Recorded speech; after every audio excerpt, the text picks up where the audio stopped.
फसाने आज़ाद रतन नाथ सरशार का वो नावल है जिसे हम नावल और दास्तान की दरमियानी कड़ी कह सकते हैं। इसका तवील प्लाट तकरीबन 4000 सफ़ात पर फैला हुआ है। यही वजह है कि बेशतर लोग इसके बेरब्त और बेहंगम प्लाट पर एतराज़ात उठाते हैं, लेकिन हकीकत ये है कि जिस दौर में ये नावल लिखा गया उस वक्त अफसानवी अदब असातीर और दास्तान के सहर से आज़ाद नहीं हुआ था। दूसरी बड़ी वजह यह है कि उस वक्त ये अवध अखबार में किस्तवार छपता रहता था, जिसकी वजह से सरशार को अवामी पसंद और नापसंद के मुताबिक उसमें किरदार और वाक़यात शामिल करने पड़ते थे और निकालने पड़ते थे। ताहम इस नावल के दो मरकजी किरदार हैं, एक आज़ाद और एक खोजी।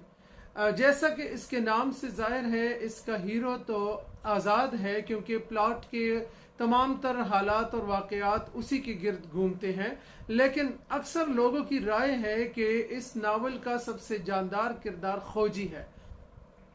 खोजी एक ऐसा किरदार है जो सिर्फ इस नावल ही का नहीं बल्कि उर्दू अदब के चंद जिंदा किरदारों में अगर इसका शुमार किया जाए तो गलत नहीं होगा। इस नावल में लखनवी तहजीब और मुआशरत का मुकम्मल नक्शा पेश किया गया है और खोजी उस ज़वाल पजीर मुआशरे की अलामत के तौर पे सामने आता है। उस वक्त के मुआशरे में अगर हम देखें तो हमें इंतशार ही इंतशार नजर आता है।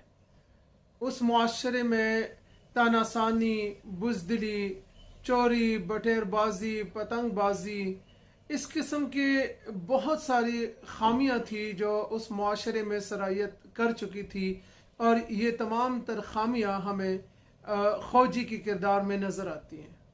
खोजी के किरदार को अगर हम देखें तो ये 60 साला एक दरबारी है जो छोटे कद का है, कमज़ोर जिस्म वाला है, शक्ल सूरत भी ऐसी है कि उसको देख के हंसी आती थी, बेवकूफ़ भी इंतहा दर्जे का है, मगर इसके बावजूद वो अपनी ज़ात में मस्त रहता है और अपने से बढ़कर किसी को वो नहीं मानता।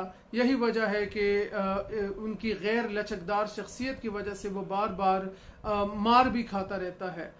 खोजी में एहसास बरतरी का उनसर भी नज़र आता है, लेकिन ये एहसास बरतरी दरअसल उनकी एहसास कमतरी की शिद्दत से जन्म लेती है, क्योंकि खूबसूरत नहीं है लेकिन इसके बावजूद वो अपने आप को बहुत खूबसूरत समझता है। यहाँ तक कि पोलैंड की एक शहजादी को जब वो शादी का पैगाम भिजवाता है और वो उसके हुलिये को देख के हंसती है, तो ये नहीं कि ये अपनी ज़ात के हवाले से कुछ मनफी सोच है, बल्कि इनको लगता है कि वो शहजादी इस पर आशिक हो गई है। इसी तरह खोजी जो है वो जिस्मानी तौर पे बहुत कमज़ोर है, लेकिन बड़े बड़े लोगों से वो लड़ाई झगड़े पर आमादा हो जाता है क्योंकि वो अपने आप को बहुत ताकतवर समझता है।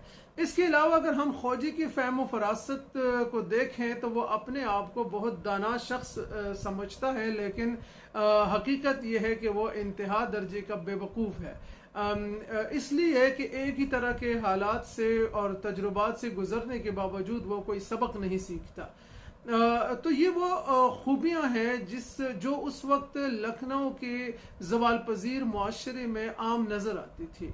यही वजह है कि जो लखनवी मुआशरा था वो अखलाकी, सियासी, मजहबी हर हवाले से ज़वाल की तरफ जा रहा था, लेकिन उस वक्त एहसास ज़िया मौजूद नहीं था। उसके खूबसूरती के सारे रुख जो थे वो मसख हो गए थे, बदसूरत हो गए थे, लेकिन उनको कहीं पे भी अपनी बदसूरती नज़र नहीं आती थी, बल्कि एक ख़ास तरह की नरगसियत का शिकार मुआशरा हमें नज़र आता है। और इस मुआशरे में हमें अजीब तरह के तज़ादात नज़र आते हैं और यही तज़ादात सरशार ने खोजी के किरदार में डाले हैं। देखा जाए तो खोजी का किरदार सिर्फ एक ज़वाल पजीर मुआशरे की अलामत नहीं है, बल्कि सरशार ने इस किरदार के ज़रिए उस मुआशरे पर भरपूर और गहरा तंज किया है जो एक मसनूई किस्म के ज़ौम में मुब्तला हो चुका था।